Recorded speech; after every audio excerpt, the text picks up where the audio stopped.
नमस्कार मेरे प्रिय विद्यार्थियों, सबसे पहले हिंदी एजुकेशनल चैनल में मैं आपका स्वागत करता हूं।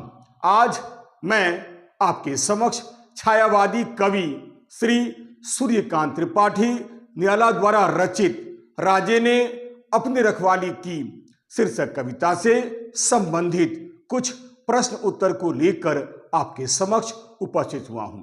मैं आज इस वीडियो के माध्यम से कुछ ऐसे प्रश्नों को आपके सामने रखूंगा जिसका उत्तर 30 से लेकर 40 शब्द में समाप्त हो जाएगा और कुछ ऐसे भी प्रश्नों का उत्तर आपके सामने रखने का प्रयास करूंगा जिसका उत्तर लगभग 70 से लेकर 80 शब्द में समाप्त हो जाएगा।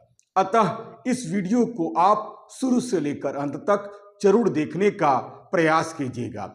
यह वीडियो आपके लिए कई दृष्टियों से उपयोगी है। तो चलिए शुरू करता हूं। छायावादी कवि सूर्यकांत त्रिपाठी निराला द्वारा रचित राजे ने अपनी रखवाली की शीर्षक कविता का प्रश्न उत्तर। जी हां, इस वीडियो का हमारा पहला प्रश्न है, ध्यान देकर सुनिएगा, कोटेशन में है, जनता पर जादू चला राजे के समाज का।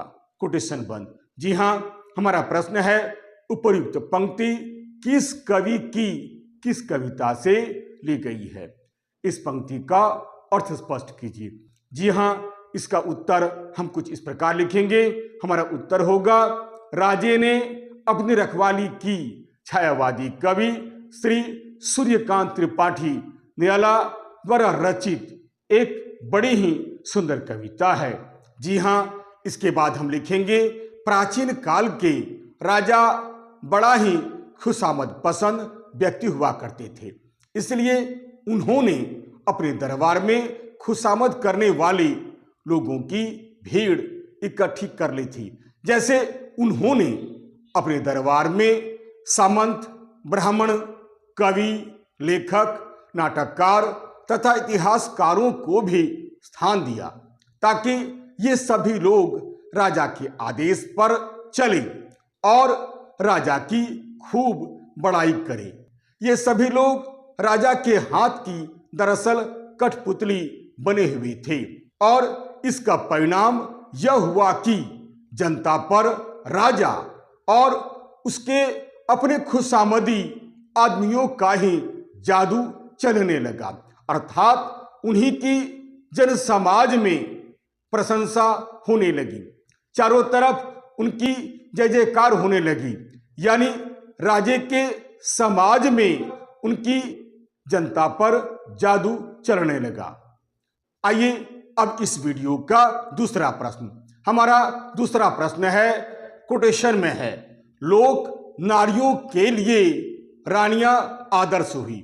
जी हां, हमारा प्रश्न है, उपर्युक्त पंक्ति किस कवि की किस कविता से ली गई है? यह कविता किस रचना से ली गई है?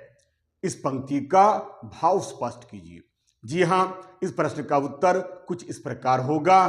उत्तर, राजे ने अपनी रखवाली की छायावादी कवि श्री सूर्यकांत त्रिपाठी निराला द्वारा रचित एक बड़ी ही सुंदर कविता है। यह कविता इनकी प्रसिद्ध रचना या कविता संग्रह राग विराग से ली गई है। आप जानते ही हैं कि प्राचीन काल के राजा महाराजा बड़े ही खुशामद पसंद व्यक्ति हुआ करते थे, इसलिए इन्होंने अपने दरबार में खुशामद करने वाले लोगों की भीड़ इकट्ठी की। जैसे इन्होंने अपने दरबार में सामंत, ब्राह्मण, कवि, लेखक, नाटककार तथा इतिहासकारों को भी स्थान दिया ताकि ये समयानुसार राजा की खूब बड़ाई करें और समाज में राजा की एक अच्छी छवि प्रस्तुत करें। और हुआ भी वैसा ही जैसा राजा चाहता था। इतिहासकारों ने राजे की प्रशंसा करवाने के लिए इतिहास के पन्ने बिल्कुल भर दिए। नाट्य कलाकारों ने भी राजे के ऊपर न जाने कितने ही नाटक रच डाली और समय आने पर उनका रंगमंच पर अभिनय भी किया, जिसके फलस्वरूप राजा का समाज में बहुत अच्छा प्रभाव पड़ा। यही नहीं, उनकी ही बदौलत राजे की रानियां समाज की अन्य नारियों के लिए एक आदर्श नारी बन गई, समाज की अन्य नारियों के लिए एक प्रकार से प्रेरणा का स्रोत बन गई। अर्थात उन्हीं की बदौलत जन समाज में राजे की रानियां और राजे की भी खूब प्रशंसा हुई। आइए अब इस वीडियो का तीसरा प्रश्न यानी अंतिम प्रश्न। हमारा अंतिम प्रश्न है, कुछ कोटेशन है, ध्यान दीजिएगा। धर्म का बढ़ावा रहा, धोखे से भरा हुआ। जी हां, प्रश्न है, उपर्युक्त पंक्ति किस कवि की किस कविता से ली गई है? यह कविता किस रचना से संग्रहित है? इस पंक्ति का भाव स्पष्ट कीजिए। जी हां, इसका उत्तर कुछ इस प्रकार होगा। इसका उत्तर होगा, राजे ने अपनी रखवाली की छायावादी कवि श्री सूर्यकांत त्रिपाठी दयाला द्वारा रचित एक बड़ी ही सुंदर कविता है। यह कविता इनकी प्रसिद्ध रचना राग विराग से संग्रहित है। आप जानते ही हैं कि प्राचीन काल के राजा महाराजा बहुत ही खुशामद पसंद व्यक्ति हुआ करते थे, इसलिए इन्होंने अपने दरबार में सदा खुशामद करने वाले लोगों को ही स्थान दिया। उन्होंने अपने दरबार में कई लोगों को आश्रय प्रदान किया। जैसे इन्होंने अपने दरबार में सामंत, ब्राह्मण, कवि, लेखक, नाटककार तथा इतिहासकारों को भी अपने दरबार में स्थान दिया, ताकि ये सभी लोग राजा के अनुसार कार्य करें। ये सभी लोग राजा की खूब बड़ाई करें, खूब प्रशंसा करें, और हुआ भी वैसा ही। अर्थात राजे के आश्रय में रहने वाले सही प्रकार के धार्मिकों ने जिस धर्म को बढ़ावा दिया, वह जनता को धोखा देने वाला था। सच तो यह है कि धर्म का सारा बढ़ावा धोखे से भरा हुआ था। सारा धर्म, कर्म, धोखा, छल कपट और अंधविश्वास से भरा हुआ था, जिससे जनता गुमराह हो गई।